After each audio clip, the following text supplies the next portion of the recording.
नमस्कार।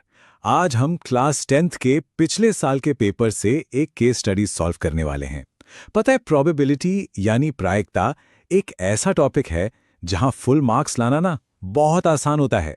तो चलिए सबसे पहले ये बात दिमाग में बिठा लेते हैं कि प्रोबेबिलिटी के क्वेश्चंस में अगर अप्रोच सही हो तो ये सवाल बनते ही फुल मार्क्स स्कोर करने के लिए हैं। और हाँ, अगर बेसिक्स में जरा भी डाउट है ना तो परेशान होने की जरूरत नहीं। नीचे डिस्क्रिप्शन में दिए गए लिंक में आपको सारी जानकारी मिल जाएगी। तो आज का सवाल राहुल और उसके क्रिकेट कार्ड से भरे जार पर है। ये ना प्रोबेबिलिटी चैलेंजेस के लिए एक बहुत ही क्लासिक सेटअप है। ओके, तो हमारा गेम प्लान क्या है?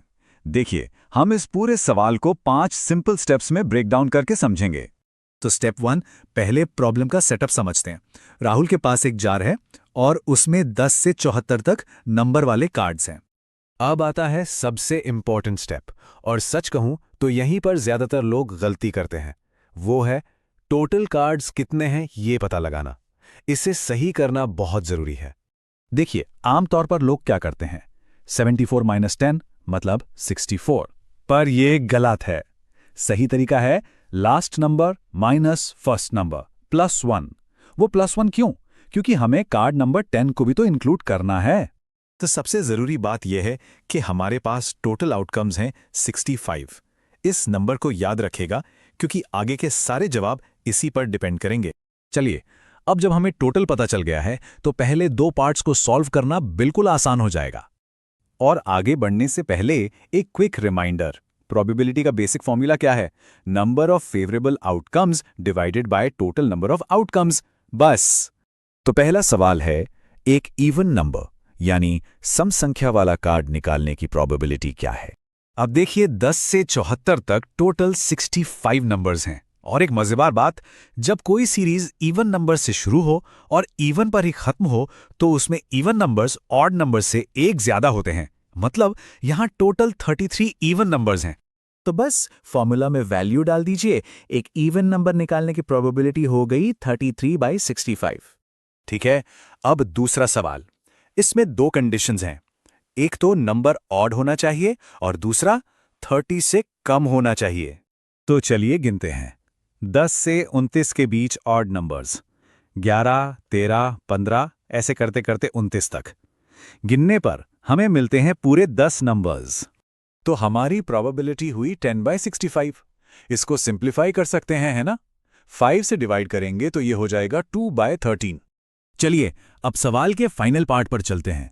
ये थोड़ा ट्रिकी है क्योंकि इसमें कुछ कॉमन ट्रैप्स हैं जिनसे हमें बचना है।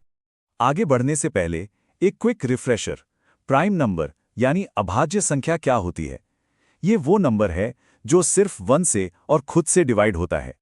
अब यहां देखिए, 51 और 57 ये दोनों नंबर्स प्राइम लगते हैं, पर है नहीं। ये हैं ट्रैप्स। 51 असल में 17 से डिवाइड होता है और 57 19 से, तो इनसे बच के रहना है।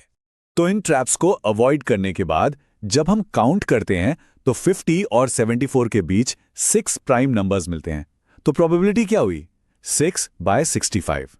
अब आते हैं क्वेश्चन के ऑप्शनल ओवर पार्ट पर।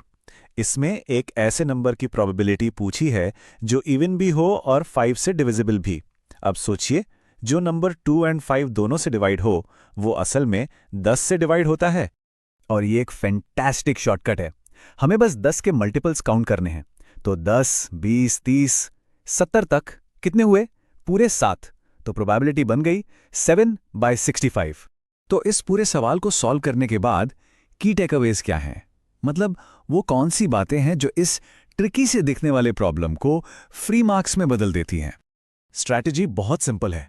सबसे पहले टोटल आउटकम सही निकालो, फिर क्वेश्चन को ध्यान से पढ़ो, प्राइम नंबर्स जैसे ट्रैप से बचो और जहां मुमकिन हो लॉजिकल शॉर्टकट्स का इस्तेमाल करो। तो असली लेसन क्या है? यही कि बड़े से बड़ा, मुश्किल से मुश्किल प्रॉब्लम भी असल में छोटे छोटे लॉजिकल स्टेप्स का कलेक्शन होता है। अगर फंडामेंटल्स क्लियर हैं तो कोई भी चैलेंज सॉल्व किया जा सकता है। उम्मीद है ये एनालिसिस हेल्पफुल रहा होगा। ऐसी ही और केस स्टडीज को आसानी से समझने के लिए स्टडी फील्ड 360 को सब्सक्राइब करना ना भूलें और इसे अपने दोस्तों के साथ शेयर भी जरूर करें।